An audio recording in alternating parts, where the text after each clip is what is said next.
Sveiki. Visi mes norime būti normalūs.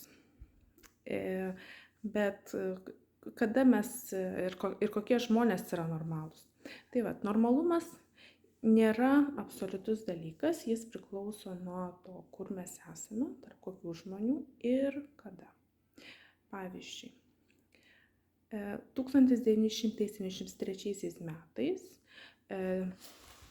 knygoje Diagnostic and Statistics Manual homoseksualumas buvo apibrėžiamas kaip nenormalumas ir psichikos sutrikimas, kuris buvo gydomas. Taip pat, o 1980 metais homoseksualūs žmonės tampa tobulai normalūs ir išimamas homoseksualumas iš šios knygos kaip sutrikimas. Tai vat, priklauso dar ir nuo vietos, ar mes esam normalūs. Tai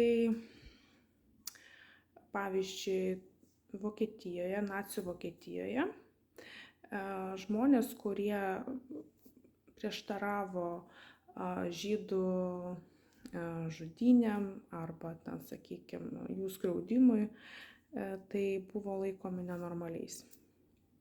Tai va, tai daugelis, tai va, normalumas, jeigu mes save lyginam su kitais žmonėm ir galvojam, kad esam normalūs, jeigu kiti tokie yra, dauguma yra tokia, tai ne visada taip yra. Tai vat, ir ačiū labai jums.